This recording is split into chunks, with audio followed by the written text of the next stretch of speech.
Hey everyone. So what we're going to do today, really quick video, is we're going to talk about the new and improved Subaru 2015 WRX STI reverse lockout mock adapter. So here it is installed. All right. And we'll get in there, show you it. So that's it installed, and what I'm going to do really quickly is that I don't have a knob for it right now. I'm not even prepared to do this video, but I got to get something out there for everyone to see. So besides the shift knob not being on there, this one works exactly like my original one. So you lift it up, you move it into wherever you want to go. So this is a neutral, goes into drive, right? Back into neutral. Of course, it doesn't go into reverse. You lift it up, put it in reverse. It won't go into park, but you'll be able to shift it into neutral and drive and lift, put it into park. So this is the exact same functionality as the original one. This one just cleans everything up. It has a lip in the adapter underneath to fit the boot, and it looks much cleaner, and when the knob goes on, it looks like an STI shift knob. So I'm going to reverse engineer this for you guys, and then I'll put it back on. So the first thing that you have to do when you want to take the shift boot off is you just pretty much grab it anywhere and just pull it. All right, it's just clipped in. Be careful, but I've done this enough times that I know that I could be pretty tough like that. This then comes up, and as you can see here, there's an elastic band there. The reason for the elastic band is when you're setting the set screw in there that I'll show you soon, you need it to be able to move out of the way a little. So the set screw in there, you just slightly undo, and then the whole adapter comes out, and this is what you're left with. All right, so when you're starting out, this is how you start. Remove the shift boot just like I did. Remove the knob. There's a little silver thing that clicks down, and then a little, what's it called? A little like C pin that just comes out. You could see the little slot there, and then the whole entire knob will come out. So when you get that, and what I'll do is I'll just take this all apart really quick. When you do that, when you get your adapter, it'll come with everything inside already, and then this. So the first thing that you have to do, obviously, is screw that in. And don't cross thread it, please. Be careful. Hand tighten it. It's all good, right? So we have that like that. Now, when you initially get it, what you should turn around and do is just stick it in like you normally would. I gotta undo it a little bit more. All right, and then you have to listen to make sure that it's activating that safety switch. If it's activating the safety switch, then we know that everything is good.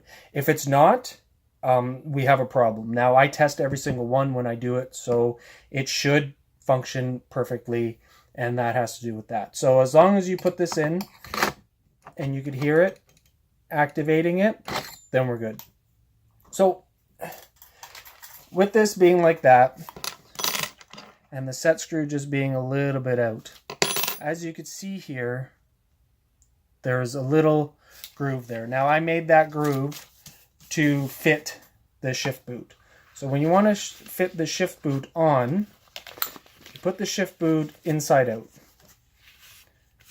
All right, you got to take the little plastic collar off. Again, it just has like a C-clip.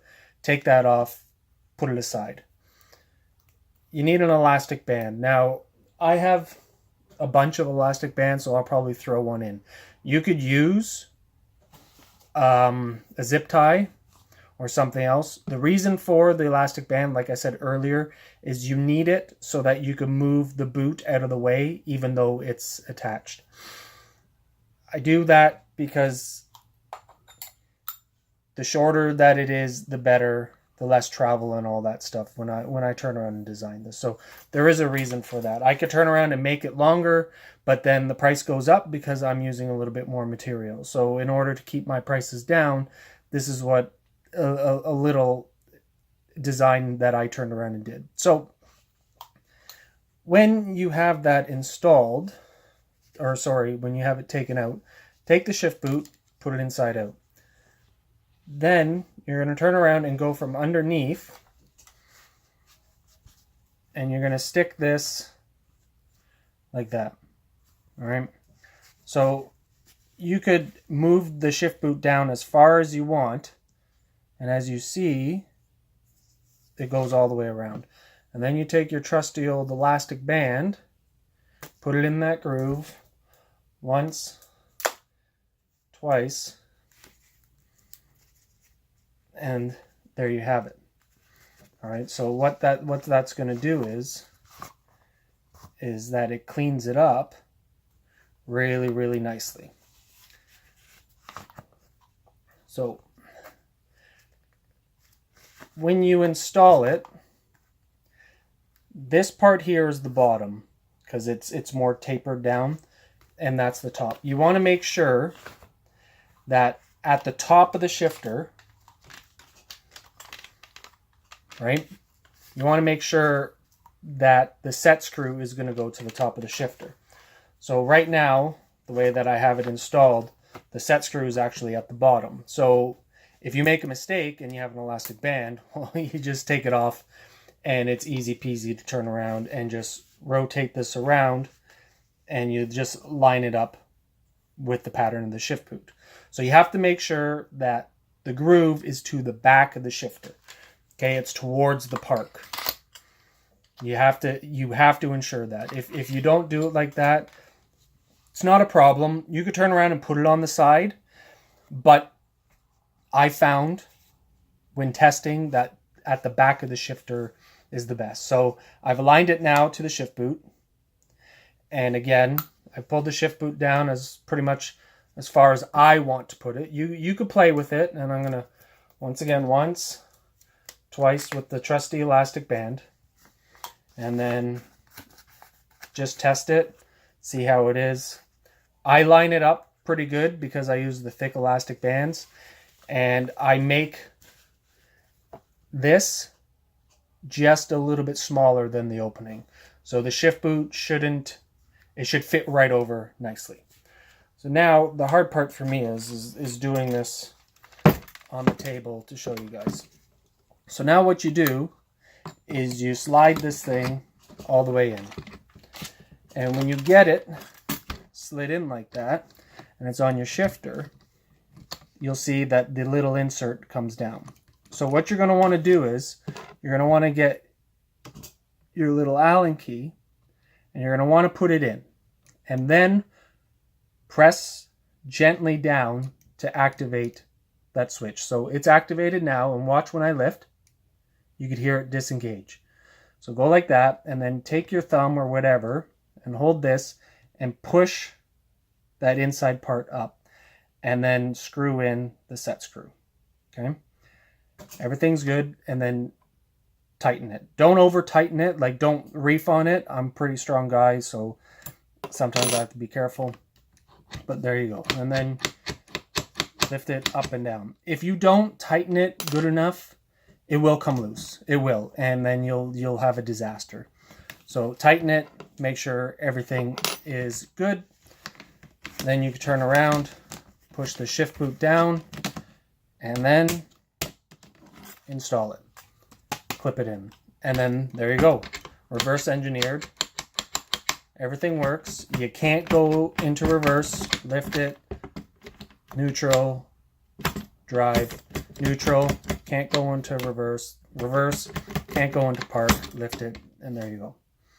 All right. So that's the nitty gritty. That's the easiest thing. The easiest way that I could show you how to install it.